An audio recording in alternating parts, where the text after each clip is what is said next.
The purse slipped from my hand like everything was happening in slow motion. 1 second it balanced perfectly on my palm, the next it tumbled toward the hard marble floor with a sickening drop. Before I could even bend down to catch it, sharp, burning pain exploded through my shin. Miranda's pointed designer heel connected with my leg so hard I stumbled sideways and crashed into the cold metal filing cabinet. The entire open-plan office went completely silent in an instant. I felt what seemed like 100 eyes staring directly at me, while my face burned bright red with shame. She stood over me like some kind of angry goddess and hissed through clenched teeth, "Do you have any idea how much that bag costs?" I forced my voice to stay steady, even though I wanted to cry. "I'm so sorry. It was a complete accident." Her lip curled up in disgust. "You're incredibly lucky I don't fire you on the spot right now." I stared up at her while my leg throbbed with intense pain, and something important clicked in my brain. This wasn't just humiliation anymore. This wasn't just a bad moment at work. She had crossed a serious line that should never, ever be crossed. I limped slowly down the long hallway toward the bathroom with my vision blurring around the edges. The second the heavy door swung shut behind me, and I was finally alone, the tears I'd been holding back came pouring out. I pulled up my pant leg carefully and stared at the angry red mark already forming across my shin bone. It hurt terribly, but somehow the deep embarrassment hurt even more. I kept replaying the awful scene over and over in my head, like a nightmare I couldn't escape. Why did I just stand there frozen and take it? Why didn't anyone in that crowded office say a single word? Why didn't I say something back to defend myself? As I dabbed at my wet eyes with rough, cheap paper towels, I caught my own reflection staring back at me in the bathroom mirror. I looked exactly the way she wanted me to feel, small, scared, and completely powerless. Something deep inside me snapped right then and there. I wasn't just going to survive this horrible experience. I was going to remember every single detail of what happened, and somehow, some way, she was going to regret what she did. Walking slowly back to my desk, I thought hard about how I'd even ended up working for someone like her in the first place. 2 years ago, landing the assistant role at this glossy, impressive marketing firm in downtown Chicago felt like I'd won the lottery. I'd been so excited and proud. I told myself I'd learn the ropes quickly, network with important people, and eventually move up into a better creative role. Instead, I got permanently assigned to Miranda, our so-called star creative director, with a reputation for having extremely high standards, which was really just a polite company phrase that meant she was cruel. She yelled constantly, belittled everyone around her, and micromanaged every tiny detail. The higher-ups called it passion for excellence. Every late-night email she sent, every impossible weekend demand, every single time she rolled her eyes when I spoke, I'd brushed it all off as just paying my dues in the industry. But today was completely different from anything before. Today, she'd actually put her hands, or rather her expensive shoe, on me in front of the entire office. And I knew deep down in my gut that if I didn't draw a firm line right now, she would keep pushing and pushing until there was absolutely nothing left of me.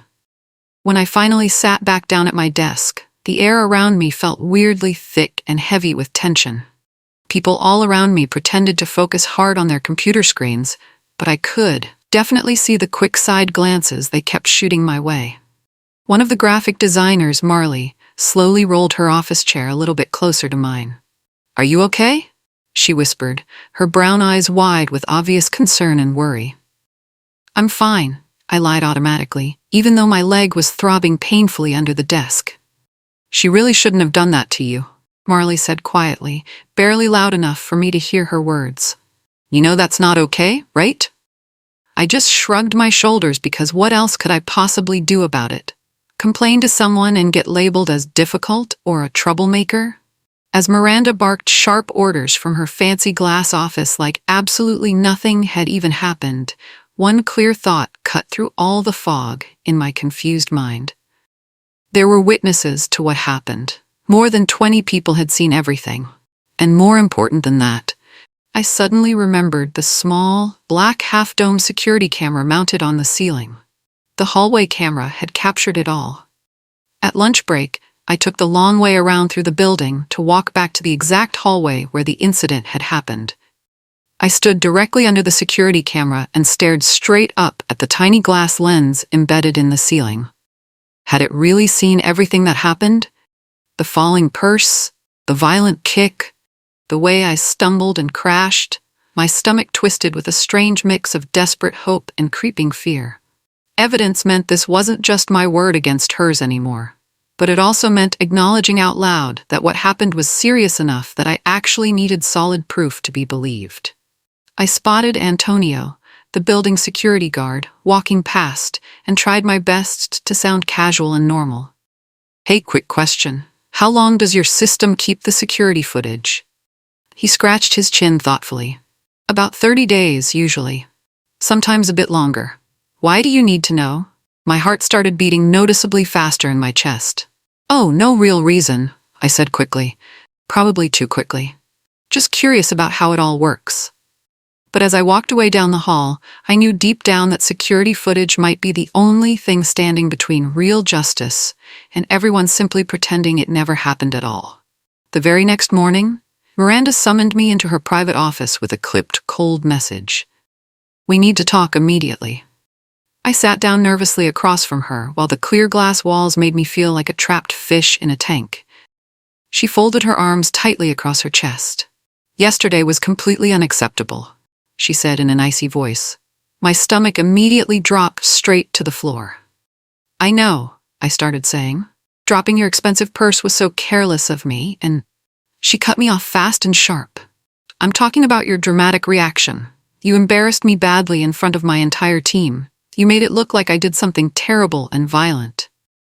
I stared at her in complete disbelief, barely able to process what I was hearing. "But you kicked me hard," I said quietly, my voice shaking. She actually laughed out loud. "I barely nudged you. Stop being so incredibly dramatic about everything. I need you to send an email directly to HR confirming that it was just a minor accident and that you totally overreacted to nothing." My throat felt tight and closed up. "What happens if I don't send it?" Her cold smile disappeared completely from her face. "Then I'll have to start officially documenting all your serious performance issues." My fingers clenched hard around my notebook until my knuckles turned white. She actually wanted me to rewrite reality itself. I sent the email to HR exactly like she demanded, my hands shaking the whole time. I softened the truth and made it sound less serious because fear is an incredibly powerful leash that keeps you quiet. But before I clicked send, I made a complete copy of the original draft without any of her edits and forwarded it secretly to my personal email address for safekeeping. That same afternoon, I called the internal HR hotline and asked in the vaguest, most careful way I could think of what the official protocol was if a manager physically overstepped boundaries. The woman on the other end of the phone sounded incredibly bored with her job. "We strongly encourage employees to resolve conflicts directly with their immediate manager first," she said in a flat, monotone voice. "If you file a formal official complaint, it becomes a whole complicated process with investigations. Are you absolutely sure you want to go down that route?" Her dismissive tone made it crystal clear. They really didn't want any trouble or complications. I hung up the phone feeling stupid and naive for expecting anything different. If HR wasn't going to actually protect me like they were supposed to, I desperately needed another plan. And step one was brutally simple. Stop trusting anyone who received a paycheck with the company logo printed on it. Later that same week, Marley caught me alone in the break room, far away from the security cameras and the transparent glass walls. "I saw her kick you hard," she said quietly, her eyes darting nervously to the door. "You're definitely not crazy or imagining things." I exhaled a deep breath I didn't even know I'd been holding in my chest. Then she added something that made my blood run ice cold. "You know she threw a heavy coffee mug directly at Wesley's head last year, right? It just barely missed hitting him." My jaw literally dropped open in shock. "What? Are you serious right now?" Marley nodded hard. He was way too scared to report it officially. HR told him very clearly it could seriously impact his future career opportunities if he made a big fuss about it. That single sentence made my skin crawl with disgust. Over the next few days, more quiet little stories surfaced like bubbles. A stapler violently slammed down inches from someone's hand, an office chair kicked hard across the room, a shoulder roughly shoved. None of it had ever been formally documented anywhere. All of it was just whispered about carefully over coffee breaks and private Slack messages. It suddenly wasn't just me anymore. I finally realized I wasn't dealing with a simple one-time outburst from a stressed boss. I was dealing with a clear, established pattern of abuse. That weekend, I did something I'd never bothered with before in 2 years of working there. I actually sat down and read the entire employee handbook from cover to cover, every single boring page of policies and procedures. I sat at my small kitchen table with a yellow highlighter in hand, carefully hunting for anything that might possibly help my situation. And there it was, buried way near the back of the thick handbook. Physical aggression, intimidation, or any unwanted physical contact of any kind may result in immediate termination of employment. The word may really bothered me instead of will. But it was still something solid to work with. There was also a detailed section about anonymous reporting through a corporate ethics hotline that was operated by a third-party company. I had always assumed that hotline was only for really dramatic things like major embezzlement or serious fraud. The more I read carefully through the dense policies, the clearer everything became. What she did to me wasn't just having a bad day at work. It was a direct, clear violation of official company policy. The question wasn't, did she cross the line? Anymore. The real question was, how do I pull this line tight enough that it finally snaps back hard on her? On Monday during my lunch break, I took several deep breaths and walked down to the building's security office with my heart pounding. Antonio, the middle-aged guard with genuinely kind eyes, looked up from his desk. "Hey there, office girl," he joked with a friendly smile. "What can I do for you today?" My palms were slick with nervous sweat. "This is kind of sensitive," I said, my voice shaking noticeably. "There was a serious incident in the main hallway last week. I think one of the cameras might have recorded what happened." His friendly expression immediately sobered and turned serious. "What kind of incident are we talking about here?" My voice came out barely louder than a whisper. "My boss kicked me really hard, right there in front of everyone in the office." He stared at me for a long moment, then looked at his screen full of tiny camera grid squares. "I'm not officially supposed to release any footage without proper management approval," he said slowly and carefully, choosing his words. "But I can tell you this much. If something happened where you're saying it did, it's definitely recorded on there. And if the company formally requests a copy or if the police request it officially, that video absolutely exists in our system." That was all I really needed to hear right now. The kick wasn't just a painful memory anymore. It was actual, concrete evidence. The next blow didn't come from a designer heel this time. It came through a simple email instead. Miranda forwarded me her monthly expense reports with a short message: "File all of these before the end of the day." I opened the detailed spreadsheet and my stomach immediately twisted into a tight knot. Right there in black and white. Chanel Classic Flat Bag, $4,975. Client entertainment, professional image maintenance. She had actually charged that $5,000 designer purse directly to the company credit card as a business expense. We were right in the middle of serious budget cuts across the entire company. Real people with families had been laid off just last month to save money.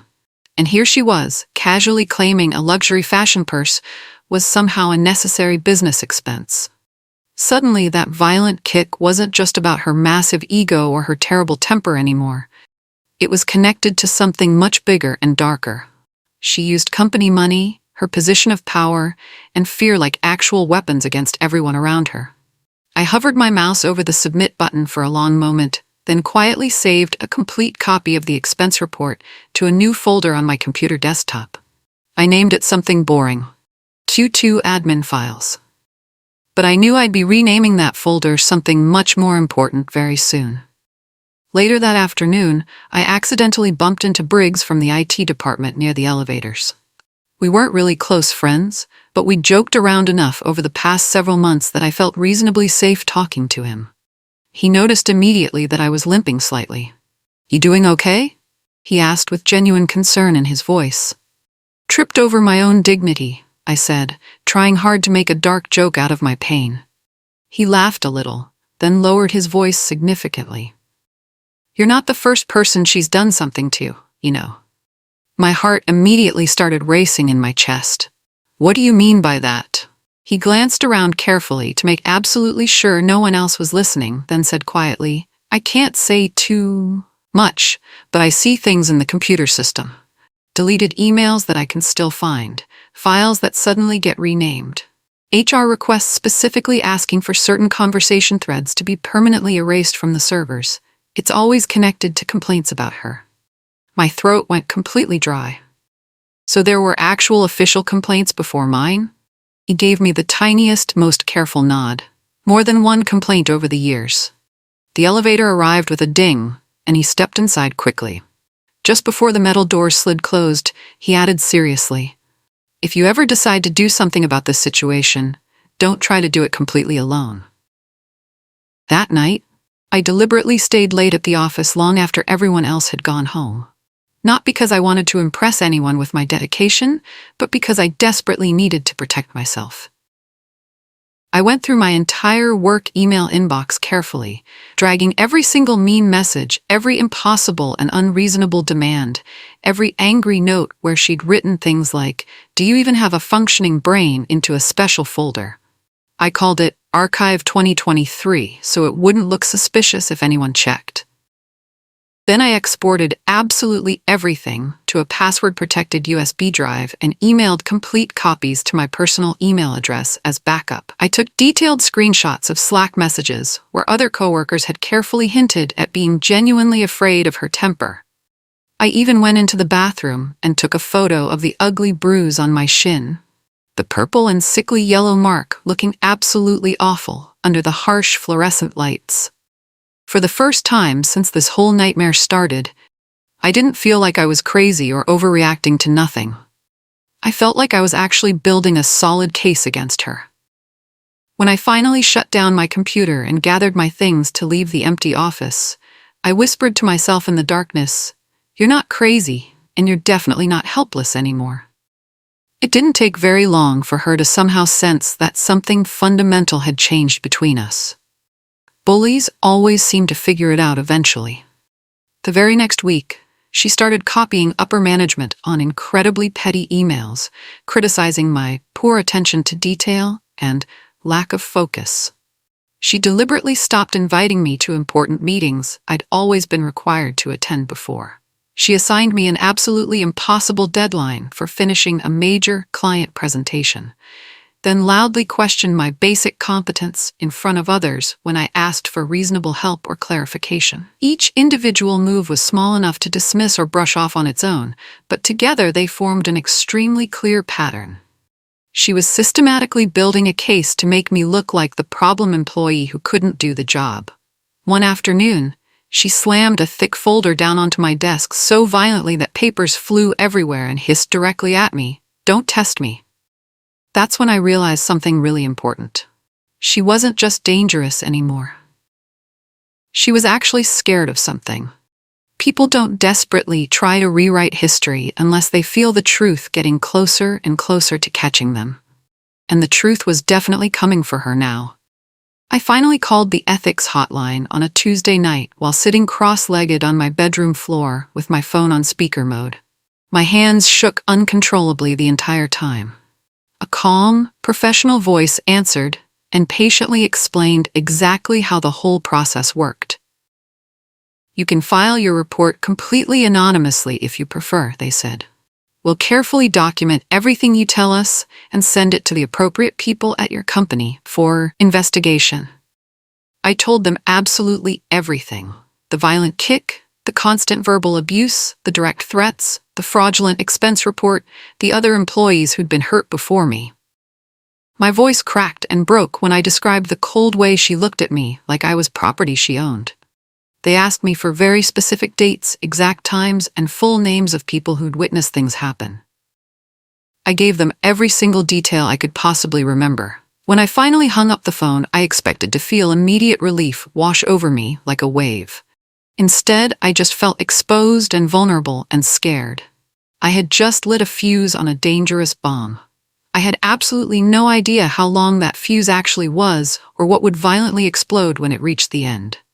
A few days later, Marley sent me a LinkedIn profile link through a private message with just one short sentence. "You really need to talk to this person soon." It was a former project manager from our company who'd quit suddenly last year without giving much explanation to anyone. I sent her a very careful, vague message, then almost dropped my phone in shock when she replied within just 5 minutes. "Is this about Miranda?" We got on a phone call that exact same evening. Her voice sounded relatively steady, but I could definitely hear tension underneath every word. She threw a heavy 3-ring binder directly at my head. The woman told me. It missed me by maybe 2 inches. HR talked me into signing a legal non-disclosure agreement saying I wouldn't talk about what happened. They gave me a decent amount of money to leave quietly without making trouble. My stomach clenched into an impossibly tight ball. So absolutely nothing happened to her at all? "Nothing that actually mattered in the end," she replied with obvious bitterness. "They told me she was too valuable to lose for the company." She paused for a long moment, then added, "I kept secret copies of my original complaint. I wasn't supposed to, but I honestly couldn't bring myself to delete them. If you're seriously going after her, you're not starting from zero." The more I dug into the company's past, the uglier and uglier everything got. The former project manager sent me her old complaint documents through an encrypted email service. They described the exact same behavior I'd personally experienced. Constant screaming, throwing heavy objects, physical intimidation tactics meant to scare people. Same HR representative handling everything. Same corporate language about thinking very carefully about career implications if she pushed the issue further. I looked up old company announcements online and compared dates carefully. Every single time someone officially reported Miranda, a different employee quietly left the company within 1 month. It was like she shed people the way snakes shed their skin, regularly, predictably, and without any real consequences to herself. I realized then that I wasn't just dealing with one terrible abusive boss. I was dealing with an entire corrupt system that had decided protecting her was more important than protecting regular employees like me. That realization changed my whole perspective completely. This wasn't just about a violent kick and an expensive purse anymore. This was about every single person who'd been hurt and then erased from the story. The next discovery happened completely by accident. Miranda asked me to print out the agenda for an important confidential leadership meeting.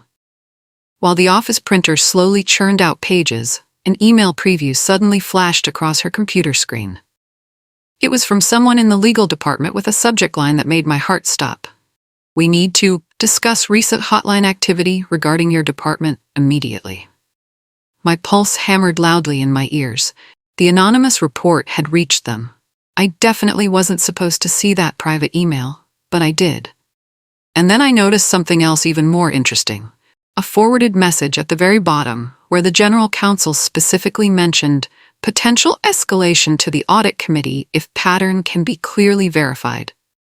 I felt a strange mixture of terror and excitement rush through my entire body. This wasn't just HR dealing with it anymore. This had gone significantly higher up the chain. Much higher. And if they were using serious words like pattern, it meant they knew this went way beyond just one complaint from one employee. They were investigating everything. 2 days later, a message appeared in my personal email from an address I'd never seen before. The subject line was simple and direct: confidential inquiry. The sender introduced herself as an executive assistant to one of the company's board members. She didn't explain how she'd gotten my personal contact information, just said she was aware of ongoing serious concerns within the creative department. She wrote, "We are conducting a discreet review of leadership conduct. If you have information you believe the board should see, you may upload it directly to this secure portal. Your identity will not be revealed without your explicit permission." I stared at my computer screen with my heart pounding so hard in my chest. This was the kind of secret channel people always said didn't really exist in corporate life. But here it was, right in front of me. I thought about the security footage, the abusive emails, the photos of bruises, the former employee's complaint. I thought about all the times I'd told myself to just put up with it. Then I started uploading every single file I had. I spent my entire weekend putting together what I started calling the complete case in my head. I wrote out a detailed timeline of exactly when the kick happened, including the specific date and exact time.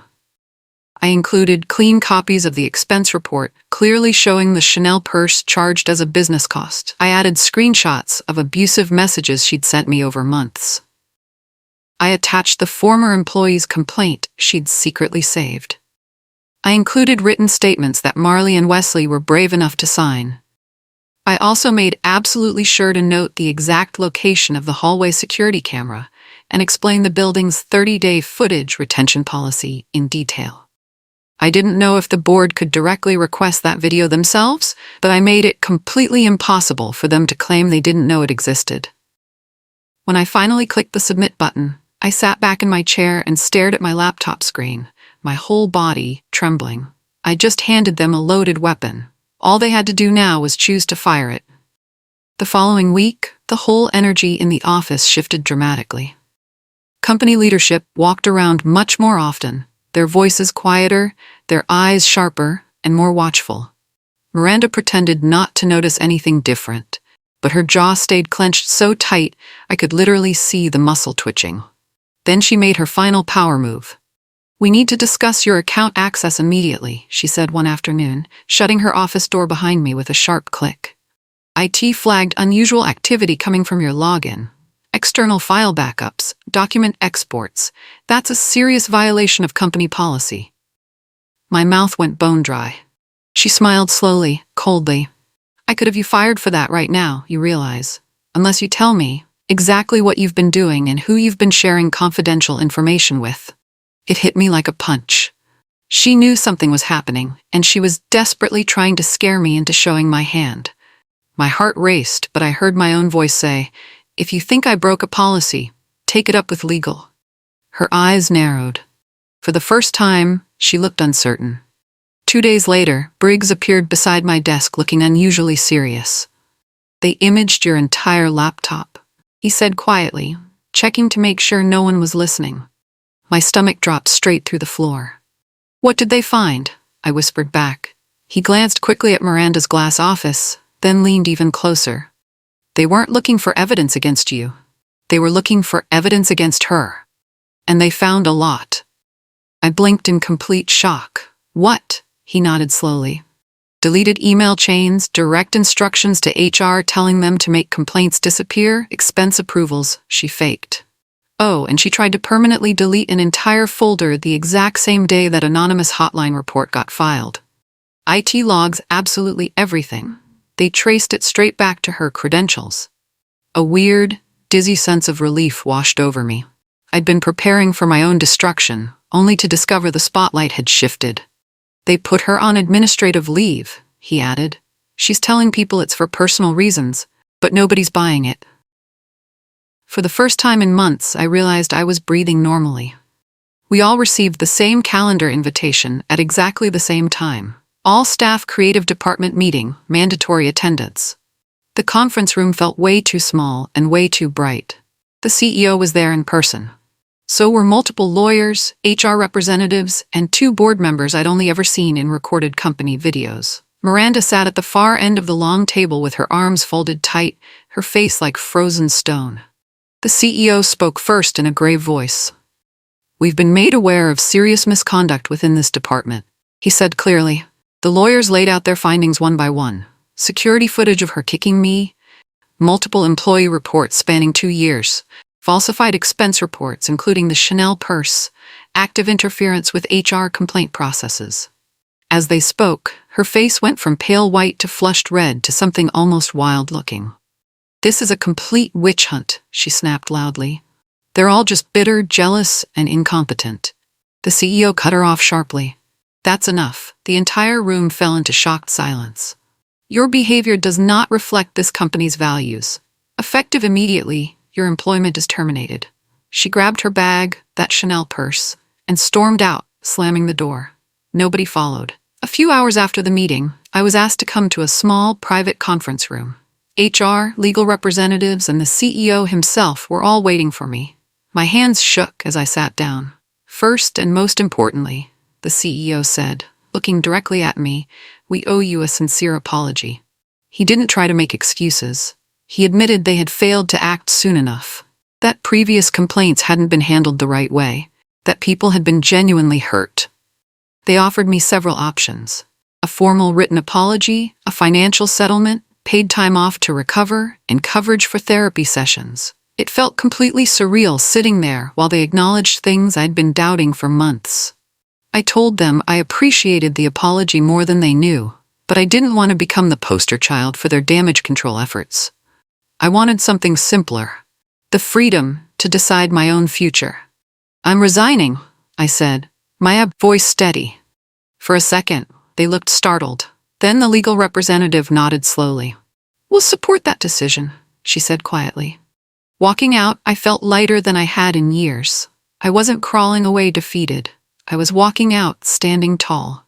3 months later, I sat at a completely different desk in a completely different office, with actual natural sunlight streaming through real windows and healthy plants on the windowsill. I joined a smaller, friendlier agency where my ideas and opinions actually mattered more than my ability to fetch coffee and take abuse. I still had a faint yellowish mark on my shin if I looked close enough in the right light. Sometimes when I saw it in the shower, I'd feel that old flash of hot anger rise up inside me. One quiet evening, I scrolled past a news article about my old company restructuring leadership after what they diplomatically called a serious internal culture review. The comment section mentioned quiet lawsuits, confidential settlements, and workplace issues finally being properly addressed after years of ignored complaints. I closed the article, set my phone face down on my table, and took a long, deep breath. The real revenge wasn't watching her fall and crash in flames. It was knowing that her reign of fear and terror had finally ended for good, and that I'd somehow turned the absolute worst moment of my entire career into the push I desperately needed to completely reclaim my life and my dignity and my self-worth. She thought she could kick me hard and just walk away like nothing happened. Instead, I was the one who walked away strong and free and whole, while everything she'd built with fear and intimidation came crashing down in ruins behind me. I was finally free.